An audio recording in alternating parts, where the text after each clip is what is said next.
Lynyrd Skynyrd was an American rock band that gained worldwide success with songs such as Sweet Home Alabama and Freebird.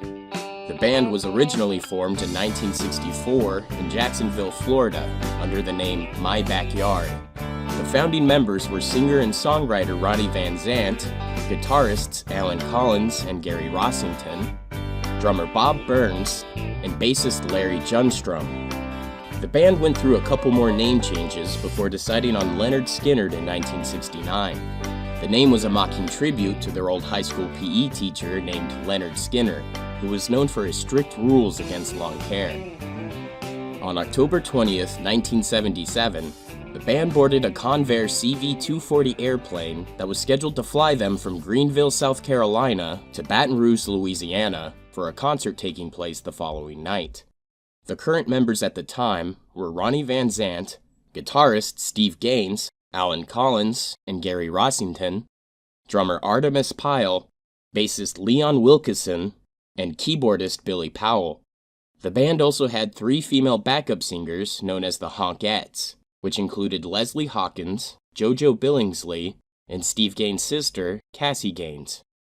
Towards the end of their flight, the pilots realized they were running low on fuel and requested permission to land at Macomb-Pike County Airport.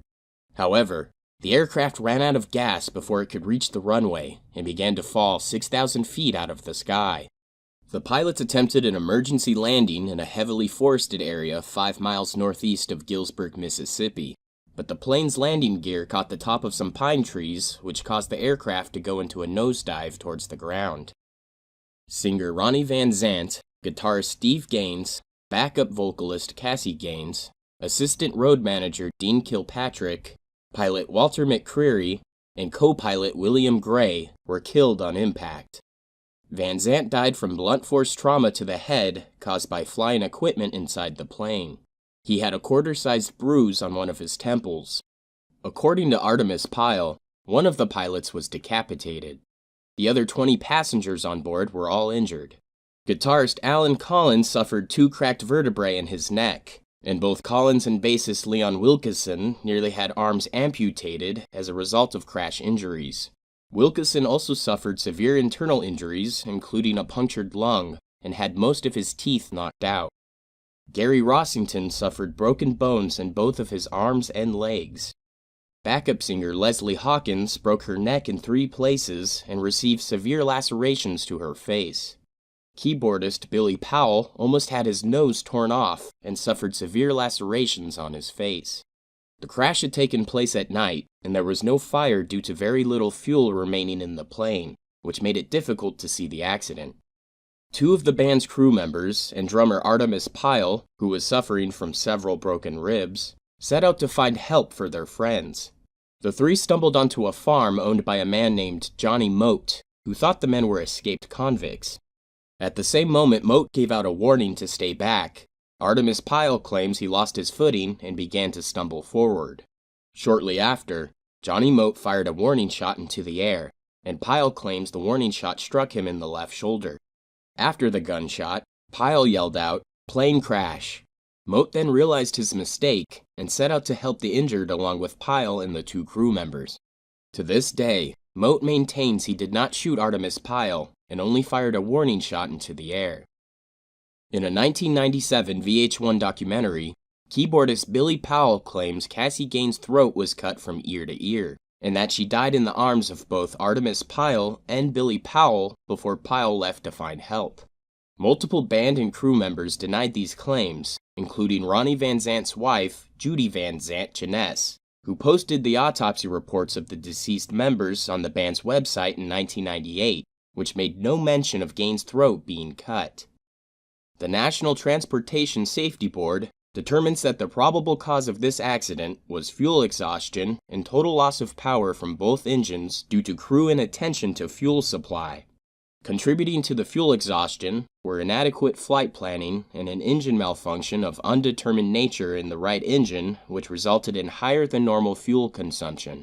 The NTSB later stated that they did not believe the engine malfunction was a serious problem or the true cause of the crash.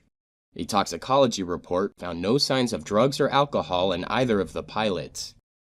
After the crash, The remaining members of Lynyrd Skynyrd disbanded and went their own ways, some forming new bands together. The tragedy had taken a heavy toll on the survivors, and many of them turned to drugs and alcohol to numb their pain. On January 29, 1986, guitarist Allen Collins was involved in a car accident which claimed the life of his girlfriend, Deborah Jean Watts, and left him paralyzed from the waist down, with limited use of his arms and hands. Collins pleaded no contest to vehicular manslaughter, as well as driving under the influence of alcohol. He would never play guitar on stage again. On January 23, 1990, Allen Collins died from chronic pneumonia due to complications caused by paralysis. In 1987, Lynyrd Skynyrd got back together for a reunion tour with Johnny Van Zant, the younger brother of Ronnie Van Zant. However, Ronnie Van Zant's widow, Judy Van Zant Jeunesse, and Steve Gaines' widow, Teresa Gaines Rapp, took the remaining members of Lynyrd Skynyrd to court in 1988 over ownership of the band. Judy Van Zant and Teresa Rapp won, and a contract was put in place stating that the band could only be called Lynyrd Skynyrd if 3 original members were present in the band. Judy Van Zant claims the band members had made a verbal agreement, or a blood oath, not to play under the name Lynyrd Skynyrd again. Judy Van Zant would eventually allow them to tour again without the requirement of 3 original members. But Artemis Pyle left in 1991 and has not rejoined the band due to issues with other members. Judy Van Zant and Teresa Rapp receive about 30% of the band's touring revenue. In the early 90s, Skynyrd guitarist Ed King found bassist Leon Wilkeson asleep with his throat cut while on their tour bus. Wilkeson was rushed to the hospital and survived. Ed King believes it was Wilkeson's ex-girlfriend, Rhonda, who was sitting in bed with Wilkeson as he bled out. Sometime later, Wilkeson would serve 3 months in prison for beating up Rhonda. A year after this incident, Rhonda slashed one of Wilkeson's wrists, leaving him with no feeling in his little finger and some damage to the ring finger of his right hand.